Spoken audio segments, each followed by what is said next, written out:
Hello મિત્રો, કેમ છો? મજામાં ને? આજે આપણે જોઈશું સાંદ્રતા દર્શાવવાની બીજી રીત એટલે કે મોલારિટી. મોલારિટી એટલે શું, કોને કહેવાય, એ આપણે આજે બધી વાત કરીશું. ઉદાહરણ સાથે આજે સમજાવું.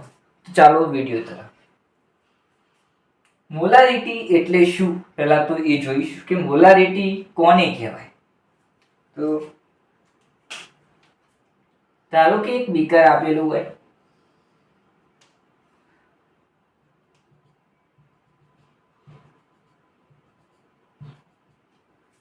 એ બીકર ની અંદર 1 લિટર દ્રાવણ આપેલું છે. 1 લિટર દ્રાવણ એટલે કે એકમ કદનું દ્રાવણ.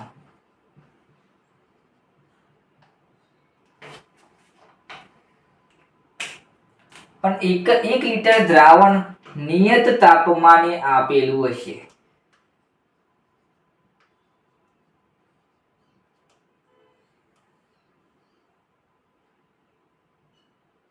નિયત તાપમાને 1 લિટર દ્રાવણ આપેલું હશે એક બીકરની અંદર. 1 લિટર દ્રાવણમાં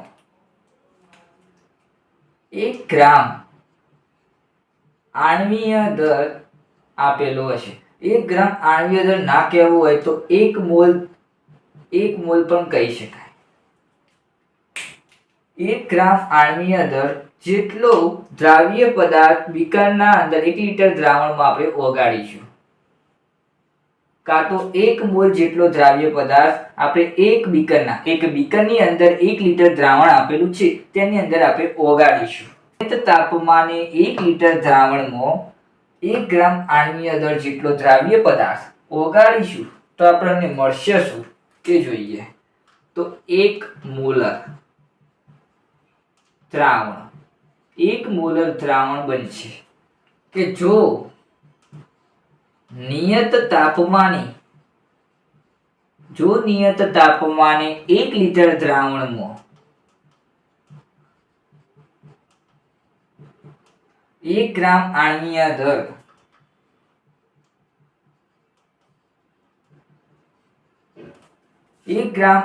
દર તથા 1 મોલ જેટલો દ્રાવ્ય પદાર્થ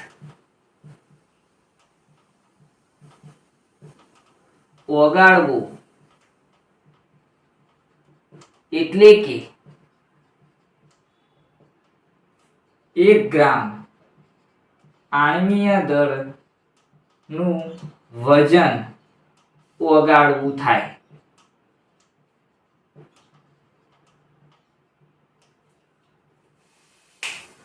નિયત તાપમાને 1 લિટર દ્રાવણમાં 1 ગ્રામ આણ્વીય દર તથા 1 મોલ જેટલો દ્રાવ્ય પદાર્થ ઓગાળીશું.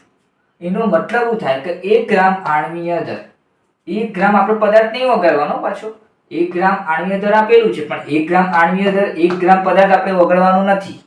1 ગ્રામ આણ્વીય દર એટલે કે 1 ગ્રામ આણ્વીય દર જેટલું વજન આલીશું તો એનું આપણે ઓગાળીશું. હવે આપણે જોઈશું કે 1 ગ્રામ આણ્વીય દર એટલે શું, કે 1 ગ્રામ આણ્વીય દર એટલે શું છે.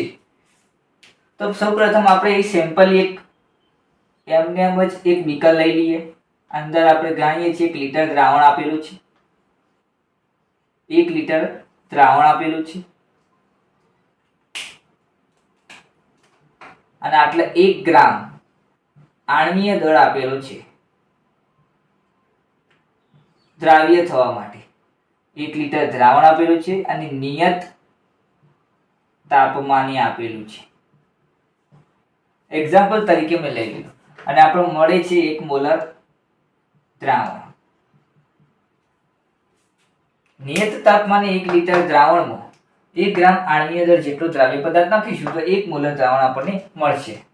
આપણે સમજીએ આગળ કે 1 ગ્રામ આણ્વીય દર એટલે શું. જો નિયત તાપમાને 1 લિટર દ્રાવણમાં 1 ગ્રામ આણ્વીય દળ જેટલો દ્રાવ્ય પદાર્થ ઓગાળવો,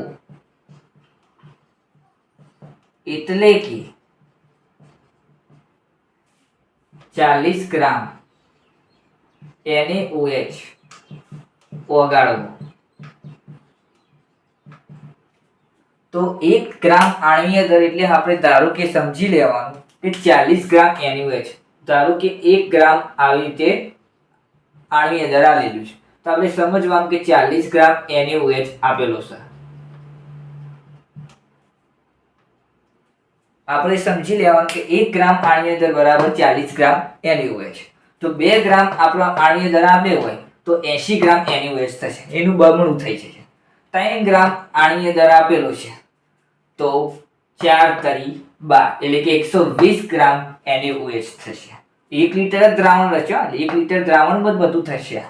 નિયત તાપમાને 1 લીટર દ્રાવણમાં 1 ગ્રામ આણ્વીય દર આપ્યો હોય તો 40 ગ્રામ NaOH થશે. નિયત તાપમાને 1 લીટર દ્રાવણમાં 2 ગ્રામ આણ્વીય દર આપેલો હશે તો 80 ગ્રામ NaOH થશે. નિયત તાપમાને 1 લીટર દ્રાવણમાં 3 ગ્રામ આણ્વીય દર આપેલો હશે તો 120 ગ્રામ NaOH ઓગાળવો પડશે, તારે 1 મોલર દ્રાવણ બનશે. 2 ગ્રામ આણ્વીય દર આપેલો હોય તો 2 મોલર દ્રાવણ આપણને બનશે. 3 ગ્રામ આણ્વીય દર આપેલો હશે તો 3 મોલર દ્રાવણ બનશે. તો હવે આપણે જોઈએ આગળ.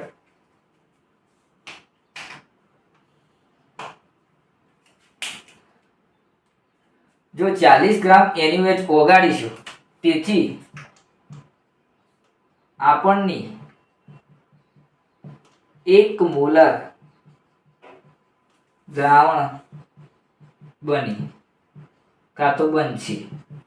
એ જ રીતે નિયત તાપમાને 1 લીટર દ્રાવણમાં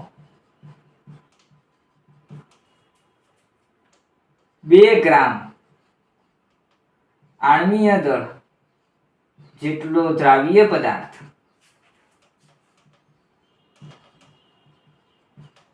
ઓગાળતા એટલે કે 80 ગ્રામ NaOH ઓગાળવું પડે, જેથી 1 મોલરની જગ્યાએ 2 મોલર દ્રાવણ બની. બરોબર છે. જો 3 ગ્રામ આલ્યું હોય આણ્વીય દર તો 80 ગ્રામની જગ્યાએ 120 ગ્રામ NaOH ઓગાળવું પડે, જેથી આપણે 3 મોલર દ્રાવણ બની. હવે આપણે વ્યાખ્યા જોઈશું કે મોલારિટી કોને કહેવાય. મોલારિટી એટલે કે નિયત તાપમાને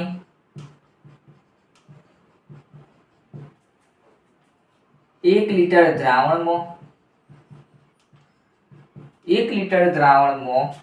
1 ગ્રામ આણ્વીય દળ જેટલો દ્રાવ્ય પદાર્થ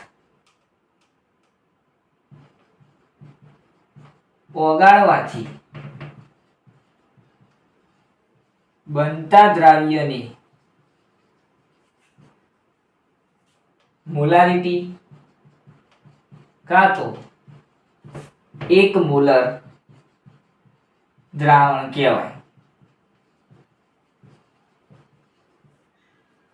નિયત તાપમાન આલેલું હોય 1 લીટર દ્રાવણમાં 1 ગ્રામ આણ્વીય દળ જેટલો દ્રાવ્ય પદાર્થ કાં તો 1 મોલ જેટલો દ્રાવ્ય પદાર્થ ઓગાળવાથી બનતા દ્રાવ્યની મોલારિટી કાં તો 1 મોલર દ્રાવણ કહેવાય. કેટલાક સૂત્રો જોઈશું. તો સૂત્રો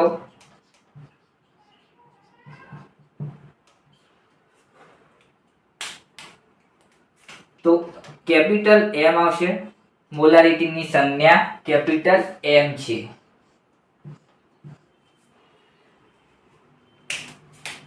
કેપિટલ M બરાબર ગ્રામ પ્રતિ લીટર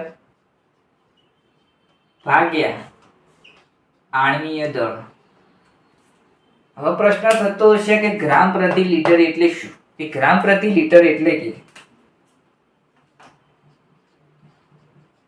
ગ્રામ પ્રતિ લીટર એટલે કે પ્રતિ લીટર દ્રાવણમાં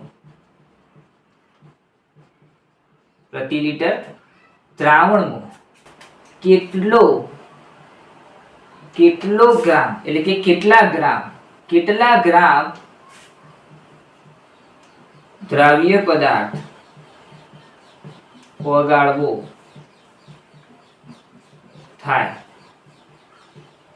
ગ્રામ પ્રતિ લિટર આપેલું હોય અને આણ્વીય દર આપેલું હોય તો આ સૂત્રનો ઉપયોગ કરવો.